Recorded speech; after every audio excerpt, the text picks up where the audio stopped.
Kristy no fiainana sy fananganana ho velona. Omeko anareo ny fanahiko dia ho velona ianareo. Ny fanahin'ilay nanangana ny Jesosy ho velona no ao anatinareo.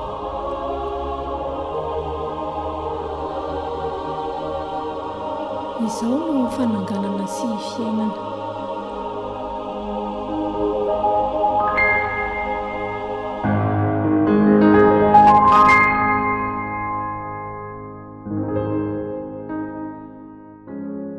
Dia faly miarabantsika mianakavindray ry havana manaraka izao vatsom-panahy ampitainy ny radony Dobosco amintsika izao amin'ny anaran'ny Ray sy ny Zanaka sy Fanahy Masina. Amen. Ombantsika mianakavy any amin'ny fiadanan'ny Tompo ho tanteraka tokoa an'izany. Ry havana, ny evanjelin'ny rahantsika ny eny teo dia mitantara ny nameloman'i Jesosy indray an'i Lazara namany. Entsika tamin'ny evanjely teo moa fa hoe anadaha amin'ny Maria sy Marta avy any Betania Lazara. Ary izy telo mianadaha ireo dia tena tiany Jesosy tokoa. Ary izy telo mianadaha any koa tena tia any Jesosy. Dia maty Lazara. Fantatr' Jesosy zany ka nandeha nakany izy sy ny mpianany mba hamoa azy, mba hanangana azy ho velona. Efatrandro ny levenany Lazara vao tonga tany izy ireo. Marta amin'ny Jody no tonga tao amin'ny Marta sy Maria mba hitsapa lahelo azy ireo noho ny nafatesany anadahany. Rentsika tamin'ny evanjely teo fa vatany voaren'ny Marta fa hoe tamin'i Jesosy dia nandeha nitsena azy izy, fa i Maria kosa nijanona tao an-trano. Dia hoy Marta tamin'i Jesosy, raha tatenao Tompoko dia tsy maty ny anadahako. Io tenin'ny Marta io dia mbola averin'ny Maria ihany koa taria faraparan'ny evanjely izay ny rahantsika nandre teo. Fa io koa Maria hoe raha tatenao Tompoko dia tsy maty ny anadahako. Ry havana, ny fihetsika voalohany ataontsika olombelona eo alohan'ny fahoriana, eo alohan'ny fahafatesana dia mety hanometsina an'Andriamanitra. Ny an'ny Marta sy Maria moa dia hoe raha tatenao Tompoko dia tsy maty ny anadahako. Ity fanomezantsiny ity ry havana dia mety ho antsika ihany koa rehefa miatrika ny mafy, rehefa tojo sedram-piainana, rehefa tojo fahoriana, rehefa tojo fahafatesana. Ka dia alay-panahy hiteny amin'Andriamanitra hoe raha teo ianao dia ho tsy nisy izao, raha teo ianao dia ho tsy maty ny anadahako, tsy maty ny rahalahiko, raha teo ianao tsy maty ny rahavaviko, raha teo ianao tsy maty ny havako. Alay-panahy koa mety hiteny hoe raha tena miasa Andriamanitra, raha tena tia izy dia maninona no mampitondra fahoriana, maninona no mampisy ny fahafatesana. Lazaintsika indray fa Andriamanitra no manome fahoriana, Andriamanitra no manome fahafatesana. Ary ny fanankanana amin'izany fotoana izany dia mitombo amin'ny fanontaniana maro. Efa maninona no mandao antsika ny olona akaiky antsika, fa maninona ny toy izao, fa maninona ny misy ny fahafatesana, fa maninona olona mbola tanora kely dia maty, fa maninona mbola ankizy dia efa maty, fa maninona raim-pianakaviana mamela mivady aman-janany ho rery, fa maninona ny renim-pianakaviana izay tena ilaina amin'ny fianakaviany no maty, fa maninona ny toy izao ny fiainana. Eny ry havana, toy ny fahaverezan'ny fiainana tokoa ny fahoriana, ny fahafatesana. Mafy loatra ka mahatonga antsika anakiana ny pahary. Ka dia ilay-panahy isika olombelona anao hoe Tompo, raha tena Andriamanitra ianao, aiza ianao eo amin'ny fahafatesana? Raha tena Andriamanitra ianao, maninona no ekenao ny fahafatesana? Ry havana, ny tenin'Andriamanitra dia manome antsika valiny mazava momba ireo fanontaniana marobe ireo. Ireo vaky-teny telo atolotry ny eglizy antsika amin'izao alahady 5 amin'ny karemy izao dia mbola mahame valiteny ihany koa ary valiteny mazava momba ireo fanontaniana napetrakantsika ireo. Ohatra ny bokin'ny Ezekela mpaminany, izay moa ny vakiteny voalohany. Ezekela mpaminany nalaina tao amin'ny toko 7:30 andininy 12 hatramin'ny 14.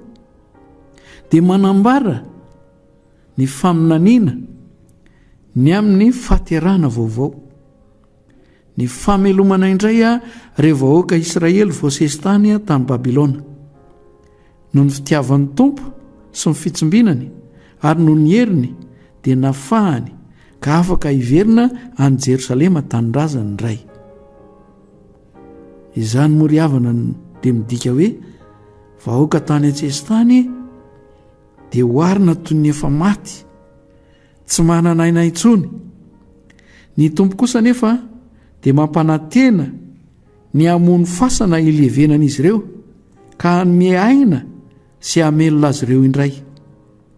Ho ny Tompo, indraho hanokatra ny fasanareo, hampiakatra anareo avy eo ampasanareo ry vahoakako ary hitondra anareo eo amin'ny tanin'ny Israely.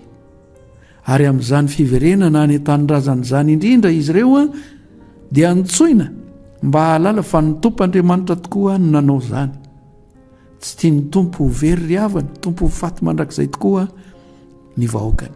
Toy ireo vahoaka voasesy tany tamin'ny Babilona dia mety mandalo fotoan-tsarotra koa isika. Mety mahatsapa fa efa ho faty sy maty mihitsy aza. Mahatsapa fa latsaka sy difitro ny fahotana, voafatotro ny fitiavan-tena, voafatotro ny lainga, voagejany kolikoly. Mahatsapa fa lavitra n'Andriamanitra. Koa dia mety efa amintsika ry havana ny fampanantenana voalaza etsy ambony io. Tiany mamelona antsika ny Tompo, hanome aina vaovao, hamelombelona ny fanantenana ao amintsika. Tsy izany ihany, fa fampanantenana ny handrotsaka ny fanahany ao amintsika ihany koa, toy ny nataony tamin'ny vahoaka Israely. Hoy izy hoe, ataoko ao anatinareo ny fanahiko, dia ho velona ianareo, sady homeko fitsarana eo amin'ny taninareo. Tanteraka ny fahaterahana vaovao, satria nandrotsaka ny fanahany ny Tompo ary nampitoetra izany fanahany izany ao anatintsika. Ry havana, maro ny zavatra atao tsy misy fanafodiny eo amin'ny fiainantsika na eo amin'ny manodidina antsika, eo amin'ny tokantrano ny rava, eo amin'ny aretina samihafa manjoa antsika, na loza tampoka manjoa antsika, fahasairanana samihafa. Inontsika ve fa Andriamanitra mbola afaka mamonjy amin'ireny? Angatahantsika ve mifanahy masina, mpamelona sy mpankahery, ampijoro raha sindra faharavana, mba hizorana mikerim-po indray ary hamelona fanantenana manodidina antsika. Masindapoly moa amin'ny vakiteny faharoa. Vakiteny faharoa dia nalaina tao amin'ny taratasy ho an'ny Romanina toko 9 andininy 9 hatramin'ny 12. Masindapoly dia milaza fa ireo mpino dia efa misantatra sy miaina dia nizao ny fiainana marina, satria efa hitoerany fanahin'Andriamanitra. Io fanahy io ihany amin'ny ho avy no hanangana azy ireo, hanome ny hafenony izany fiainana marina izany, dia ny fiainana mandrakizay io.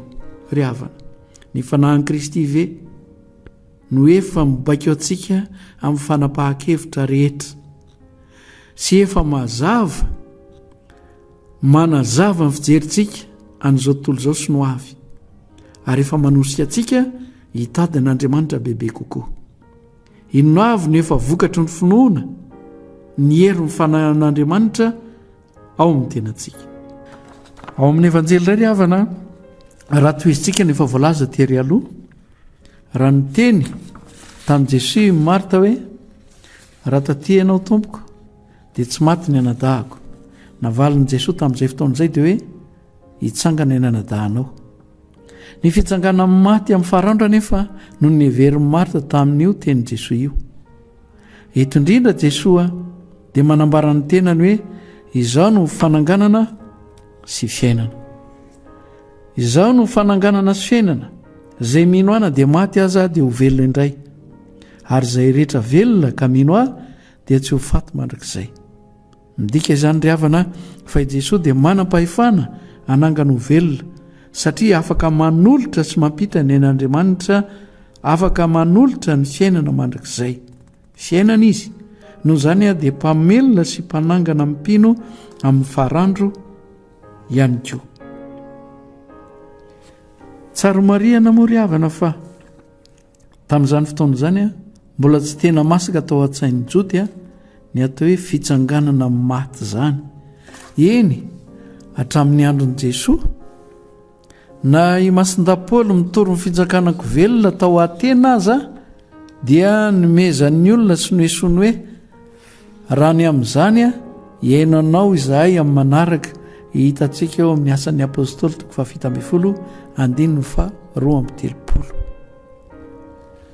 Taonjato iray talohan'i Jesosy Kristy tamin'ny andron'ny Makabeo no filazana mivantana ny fanantenana ny fitsanganan'ny tena amin'ny maty. Izao no voalaza mikasika izany ao amin'ny boky faharoa Makabeo 12:4-7 hoe rehefa izany nampanao vokatra izy, i Makabeo zany nampanao vokatra izy ka nahavory drakma 2,000 nampanateriny anaovana sorona fanonerana any Jerosalema.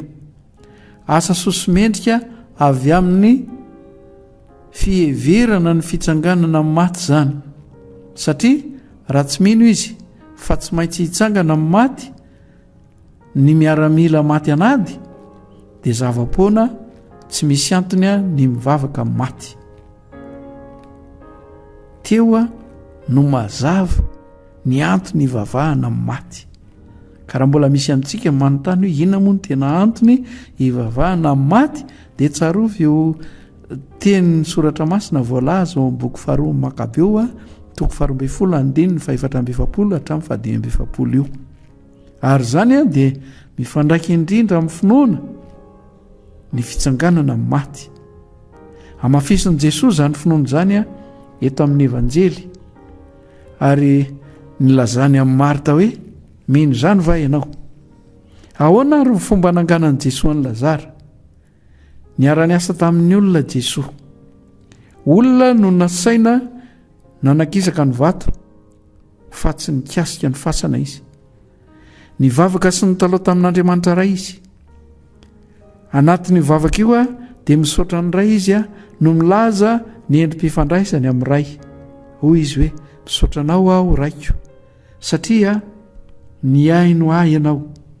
Raha izao dia fantatro fa miaino ahy mandrakariva ianao, fa noho ireto vahoaka manodidina ahy kosa no nilazako zany, mba inony fa ianao no naniraka. Ry havana, ilazany zany fa miara-miasa amin'ny ray i Jesosy manantanteraka ity fahagagana lehibe manoloana nefa fahagagana nataony rehetra ity. Rehefa vita zany dia niantso tamin'ny feo mahery izy hoe mivoary Lazara. Eto ry havana ny ambaran'izany dia hoe ady amin'ny ratsy sy ny herin'ny rehetra nataon'i Jesosy. Ny fahafatesana mantsy dia asan'ny demony, ka tao fihetsika mandroaka demony no ataon'i Jesosy. Tsy mikitika kely akory ny fasana izy, fa olona no nasainy mamoha ny fasana. Asan'ny devoly mantsy no mampiso ny fahafatesana ka nampiso ny fasana. Jeresy-dinio rehefa androahana demony rehetra nataon'i Jesosy. Tsy mandray tanana ny olona misy demony izy raha tsy efa lasa ny demony tao aminy. Izany ry havana dia midika fa tsy misy tokony fampirarahana amin'ny demony mihitsy. Anka sain'i Jesosy miala ao amin'ny fanjakan'ny demony dia ny fanjakan'ny aizina sy ny fahafatesana Lazara, ary feo mahery mampandositra ny ratsy no anantanterahany an'izany. Dia indro Lazara fa mitsangana, saingy mbola mifatotra ny tena manontolo. Mbola olona ihany koa no asain'i Jesosy mamany fatoran'ny Lazara. Mbola andalo fahafatesana mantsy izy, ka olona tahaka azy no mampiseho ankariary ny fahagagana fa tsy ny tenany na i Jesosy. mampapetra-panontaniana ihany koa eto ry havana ny hoe efatr'andro ny levenana i Lazara voatongo Jesosy izay anangana azy na dia efa nampilazana mialoha azy izy. I Jesosy dia 3 andro ny tao-pasana. Maria namoa ry havana fa niisa 4 dia manambara izao tontolo izao satria manondro ny lafo valon'ny tany, ny avaratra sy ny atsimo ary ny andrefana sy atsinanana. Ny levenan'ny Lazara efarana tanaty tany dia manambara fa haresiny izao tontolo izao izy. Eo amin'ny 4 andro eo mantsy no manomboka simba ny taovan'ny olombelona. I Kristy 3 andro ihany no levina satria tsy hitrak'Andriamanitra ny andreseny izao tontolo izao ny zanany izay nirahany. Fa natsangany Kristy 4 andro taty aoriana kosa Lazara satria mandresy an'izao tontolo izao i Kristy. Na dia resy n'izao tontolo izao azy Lazara, i Kristy mandresy an'izao tontolo izao ary araka ny voalaza ao amin'ny taratasy voalohany Masidady Joany 5:4 hoe izay naterak'Andriamanitra dia mandresy an'izao tontolo izao. Ry havana, ny fitsanganan'i Jesosy velona ve tena fototra ny finoantsika ary manazava amintsika ny fiainany tetỳ an-tany sy ny mistera momba ny tenany ary ny asany eo amin'izao tontolo izao ankehitriny izao, eo amin'izao fiainana misy atsika izao. Izao no fananganana sy fiainanao Jesosy. Mba heroantsika ve izany ry havana eo amin'ny tsy fombiazana, eo amin'ny fahoriana manjoa antsika, eo amin'ny fisaonana ary ny faotantsika. Vonona ve isika hiala amin'ny fitiavan-tena sy ny vola ary ny voninahitra sy ny afinaretan'ny nofo mba ho tena paka ity paka ity. Vonona ve aho hiala amin'ny fitiavan-tena sy ny vola ary ny voninahitra sy ny afinaretan'ny nofo mba ho tena paka ity paka ity. Mamakivaky izao karemy izao tsika ry havana dia miezaka mandresy fahotana fa izany no fandresena an'izao tontolo izao. Amen. Ombantsika mianakavy any fiadanan'ny Tompo ho tanteraka tokoa an'izany. Irotsaka amintsika ary ombantsika mandrakariva ny tsotra n'Andriamanitra mefany zavatra rehetra, ny Ray sy ny Zanaka sy ny Fanahy Masina. Hitatana ny dehantsika ny Jesosy Kristy isaorana ny Andriamanitra.